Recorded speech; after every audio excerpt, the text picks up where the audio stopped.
Assalamualaikum warahmatullahi wabarakatuh. Selamat siang, salam sejahtera untuk kita semuanya. Om Swastiastu, salam kebajikan. Yang terhormat Bapak Presiden Republik Indonesia, Insinyur Haji Joko Widodo. Bapak Presiden, jika Sabtu Minggu itu weekend, percayalah cinta kami kepada Bapak will never end. Chairman B Universe, Babe Enggar, jajaran Menteri Kabinet, ada Bu Sri Mulyani. Tepat sekali Bapak milih Menteri Keuangan perempuan. Kenapa? Karena perempuan itu hatinya seperti rekening bank. Nggak mungkin berbunga kalau nggak ada saldonya.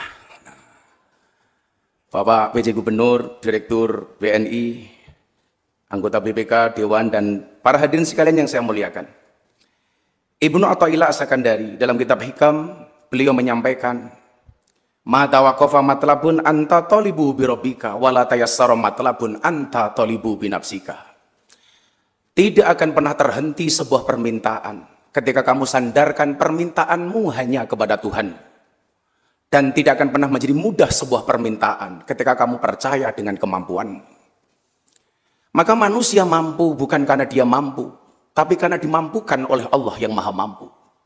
Manusia bisa bukan karena dia bisa, tapi karena dibisakan oleh Allah yang maha bisa. Kalau memang manusia itu mampu, seharusnya guru itu anaknya paling pintar. Karena pekerjaan guru memintarkan anaknya orang lain. Tapi faktanya banyak guru yang anaknya tidak pintar. Kalau memang manusia itu mampu, seharusnya dokter itu badannya paling sehat. Karena dokter pekerjaannya menyehatkan orang lain. Tapi faktanya banyak dokter yang sakit. Saya di Jogja punya teman dokter spesialis THT, telinga, hidung, tenggorokan. Orangnya malah budek Bapak. Ini menunjukkan bahwa kita tidak mampu. Kalau memang manusia itu mampu, seharusnya polisi itu rumahnya paling aman. Karena pekerjaan polisi mengamankan rumahnya orang. Tapi faktanya polisi sendiri juga tidak aman. Buktinya ada polisi ditembak polisi di rumahnya polisi. Kalau memang manusia itu mampu, seharusnya kuli bangunan rumahnya paling bagus. Karena pekerjaannya membaguskan rumah orang. Tapi buktinya banyak kuli bangunan yang tidak punya rumah. Dan Allah mampukan bangsa Indonesia dengan pemimpin-pemimpin yang hebat. Allah mampukan Indonesia dengan tokoh-tokoh yang luar biasa. Ketika Allah berbicara kun fayakunnya, tidak ada yang tidak mungkin bagi Allah. Allah mampu menjadikan orang miskin jadi kaya, sahabat Sa'labah. Tapi Allah juga mampu menghinakan orang yang kaya raya, Qarun. Allah mampu menjadikan orang biasa menjadi raja, Nabi Daud. Tapi Allah juga mampu menghinakan raja menjadi orang yang terhina, Fir'aun. Allah mampu bahkan menjadikan seorang perawan tidak punya suami bisa hamil, Maryam. Dan di Indonesia itu kejadian. Allah mampu menjadikan seorang penjual mebel menjadi presiden terbaik sepanjang sejarah Indonesia.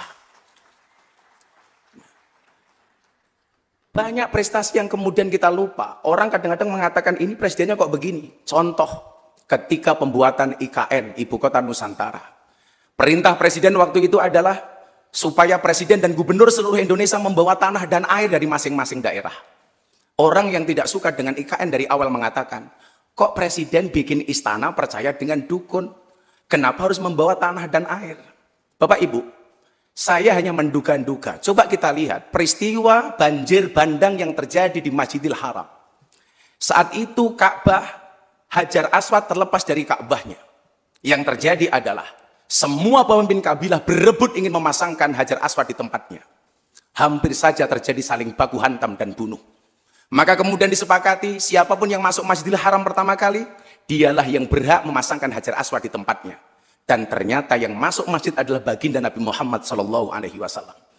Apakah Nabi Muhammad egois? Ternyata tidak. Beliau minta kain yang panjang dan lebar, kemudian Hajar Aswad ditaruh di tengah kain. Masing-masing pemimpin kabilah diminta maju ke depan untuk memegang ujung kain mendekat ke Ka'bah. Begitu sudah dekat dengan Ka'bah, Hajar Aswadnya dipindah oleh Nabi Muhammad ke Ka'bah.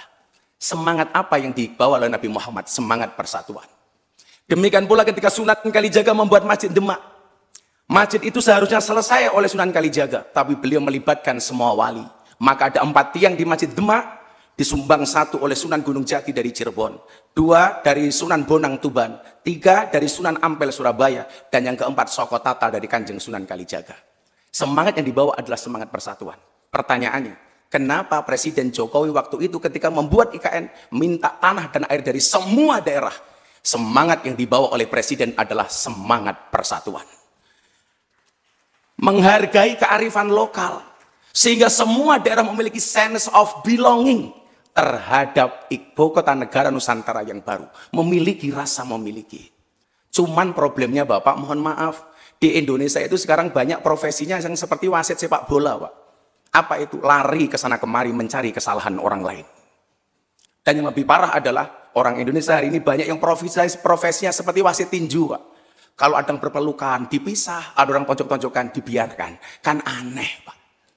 Maka saya bilang, sebelum berdoa, apapun itu, Superman, kerukunan yang dibangun oleh Bapak Presiden. Superman itu lebih hebat daripada, mohon maaf, sehebat-hebatnya Superman, Pak, itu kalah dengan super tim. Superman itu lucu, Pak, badannya besar, bajunya es. Lebih celaka lagi, Pak, pakai celana dalam di luar, kan aneh, Pak. Maka mudah-mudahan bangsa ini akan bisa menjadi bangsa yang besar ketika kita bisa rukun, kita bisa bersatu. Adanya orang tidak rukun bukan karena beda pendapat, tapi karena beda pendapatan. Untuk itu Bapak-bapak, mari kita semuanya berdoa kepada Allah Subhanahu wa taala. Mudah-mudahan segala ikhtiar kita diijabah oleh Allah. Sehingga target Indonesia Emas sebagaimana yang dicanangkan oleh Bapak Presiden diijabah oleh Allah Subhanahu wa taala. Untuk yang beragama Islam mari berdoa bersama saya. Yang beragama lain silakan berdoa menurut agama dan kepercayaan masing-masing. Bismillahirrahmanirrahim. Allahumma sholli ala sayyidina Muhammad wa ala ali sayyidina Muhammad. Walhamdulillahi rabbil alamin. Ya Allah ya Rabb, jadikanlah negeri kami sebagai negeri yang maju yang Engkau ridhoi. Jadikanlah bangsa kami sebagai bangsa yang saleh dan taat kepada kehendak-Mu. Berikanlah petunjuk jalan yang lurus untuk pemimpin-pemimpin kami ya Allah.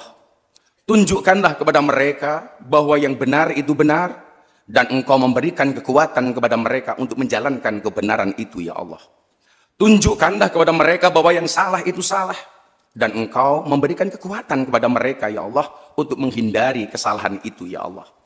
Berikanlah kemudahan bagi mereka untuk menunaikan tanggung jawab dan janjinya sebagai pemimpin untuk keberhasilan kehidupan bangsa kami menuju masa depan yang cerah dan menjanjikan.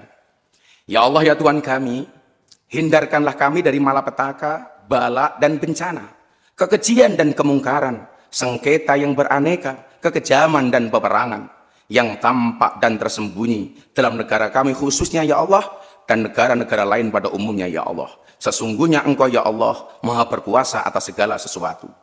Ya Allah, bukalah bagi kami pintu kebaikan, pintu keberkahan, pintu kenikmatan, pintu rezeki, pintu kekuatan, pintu kesehatan, pintu keselamatan, pintu afiah, dan pintu surga.